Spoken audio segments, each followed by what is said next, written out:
Hello, everybody. I'm Stephen Rogg.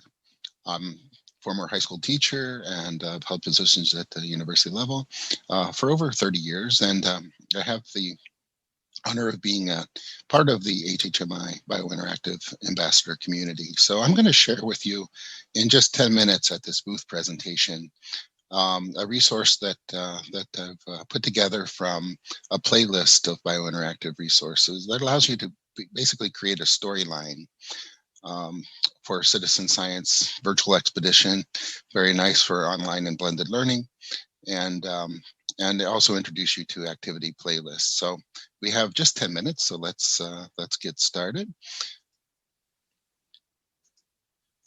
So probably you have never heard of Gorongosa National Park, or you haven't been there, but it has a remarkable history. In fact, actually on PBS, there's been a recent series, and it was mentioned actually just last week on our local PBS station. So it's a really great story. So it is about both a history of habitat destruction and now habitat recovery.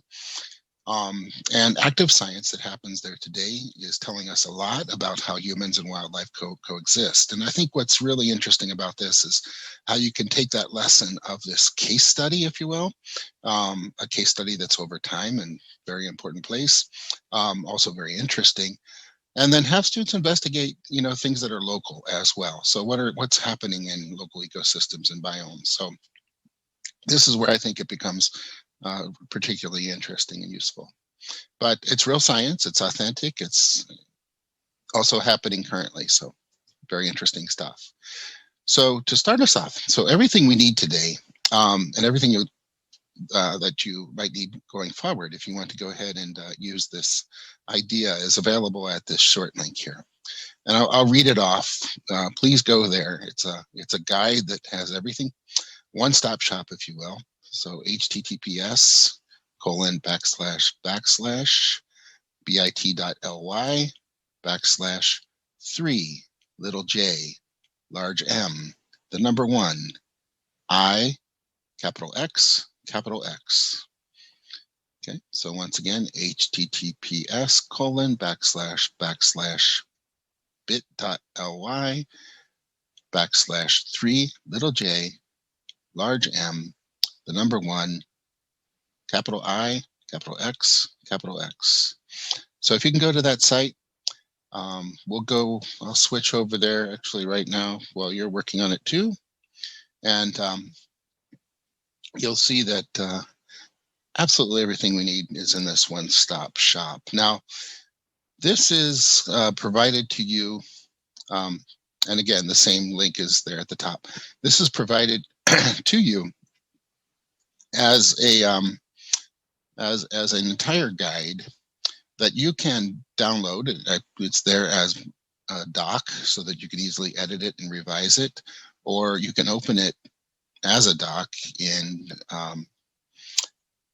Google Docs, of course. So we have that now, a new feature that's fantastic.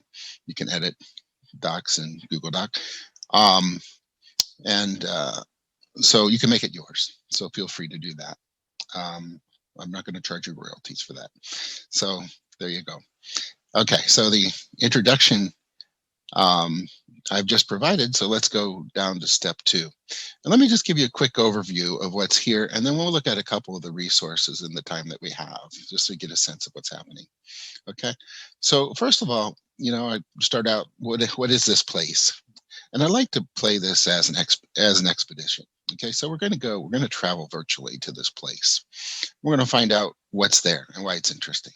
Okay, so first, where is it? And it turns out it's probably not near you.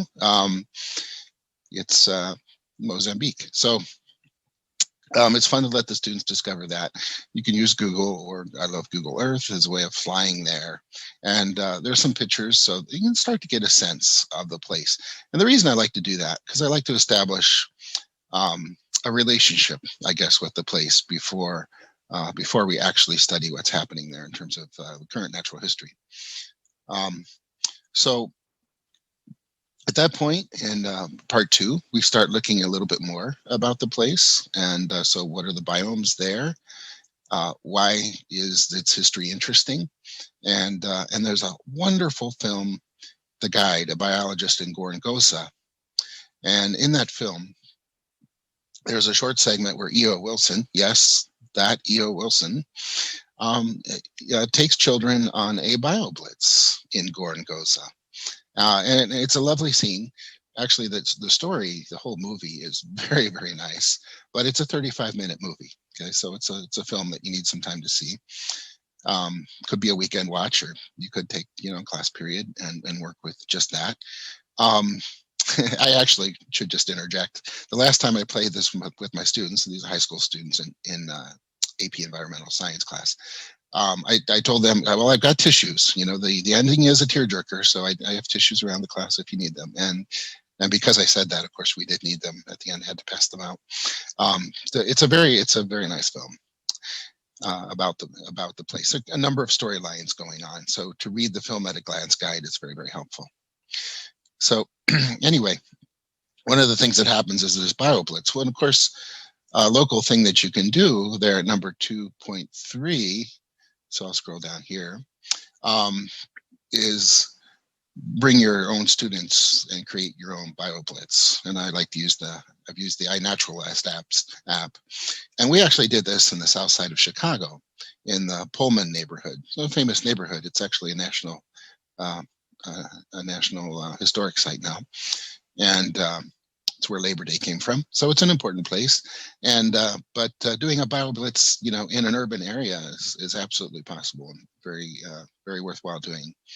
So you can relate, what they saw in the WildCam movie with our own local ecosystems, even if they're urban, is the point I'd like to make. And then finally, part 3, even though it looks like a shorter area, it's actually the longest part, the local field study. I'm sorry, after your local field study is actually going into the investigation using WildCam Gorongosa. And here in number 3, I've used recent data downloaded from WildCam Gorongosa, and I've done my version of the solution. And something that is unique, something you won't find in the biosite, is I found a way to trick Google Sheets into making a food pyramid, a pyramid, actually, biomass that's calculated from the WildCam data. So in my Google Sheets, you can actually see my solution there. You can contact me if you like, and I'll be happy to share with you how I did that. But you can probably figure it out, hopefully, from the site. So in that investigation, kids will learn about trail camera tracking using trails, and that's also something you can do locally. Nice little short video that introduces that, and then students can actually, even though the images now have been classified at WildCam Gorongosa, students can go there and practice that. Worthwhile doing, definitely. And then run the investigation. Now, normally this shows up on one page, by the way, but Google's displaying it right now as running into 2 pages. No problem. Okay, so the real study then is doing the scientific inquiry and data analysis using WildCam data. So these are animals that have been caught with camera traps, and it's a large data set, actually, thousands of data items, and then the building ecological pyramids. So because we're on short time, I'm just going to click show you how you can use this, and you simply need to click on the links to go to the resources. Okay, so let's go to Biome Viewer. This is one I really like. A couple of things to show. There's a resource Google folder, and what that means is there's a Google Sheets version of the student worksheet. So you can go there, make a copy of that Google Sheet version, and you can serve that out to Google Classroom. So very nice resource. There's the student worksheet, and usually there's an educator guide. In this case, it's not necessary. You can even download this as an app. So if I launch the interactive, you'll see it's like Google Earth for biomes. So it's really wonderful. And what I have what we have the students do in the context of WildCam Gorongosa is go to the site, type in Gorongosa, fly there, and find out where it is and what biomes they'll find there. Okay, very easy to do. So I won't demonstrate that right now because I want to go ahead and jump back. All of this is really self-explanatory as you go through it. And there's, teacher's guides for every one of these resources. So it's all there for you. The tricky part, of course, is the scientific data analysis part. And I'll just say you go to the WildCam lab. It's out there in the Zooniverse site. So I've given you a short link there, the WildCam Gorongosa lab. There are two other projects there. But you can enter as Explorer. If you go in educator or student, you can sign up for an account, no problem. But you can also just go in as Explorer, and takes you right to the Gorongosa site. Just to show you the data from the camera trap data, which we would have looked at earlier already, is available for download right here. And that's what I've actually done. Okay. So the last thing I'll show you is the data, my own, the sheet that I used, just so you get a sense of how this data analysis ends up. So you see there's a data sheet, there's images, there's camera, there's the GIS location and so forth, and the species that was found, and the number that were found. And if I scroll down, I think there's something like 40,000, I don't know, there's a huge number of issues here. So I've put together a few pivot tables that help answer some of the questions in the student activity. So this one answers, there we go. This one answers a question in the student activity: during which season is the abundance of animals in the limestone gorge vegetation type highest? And the answer, if you do a pivot table, and of course, there's a guide for how to do a pivot table if you're not familiar with that, or if the students aren't, so it helps them. So it's a great tool and wonderful to learn how to do. And of course, the answer drops out, very clear, the dry season. Okay. Pivot table 2 gives, I created to give a count of individuals by species, filtering for dry season. And so I've done that, and you see, we're talking about here 30,848 sightings during the dry season. Okay, a lot of data. Pretty cool that you can get these answers so quickly, and a lot of interesting animals, as you can see. Finally, I used that data to calculate biomass, and here's a place where you can have students working in groups to find the average biomass for species. The guide, of course, tells you also how to do this. So you find the average biomass per animal, and then multiply that by the number of sightings you had, and come up with the biomass of that species during the season. And then eventually, I take that data and produce a typical graph. This is the easy graph to make. But then I figured out a way, and I talk about how I did that here, to make a biomass pyramid with that data. So that's what happens. I know I'm really just tempting you, but we only have 10 minutes.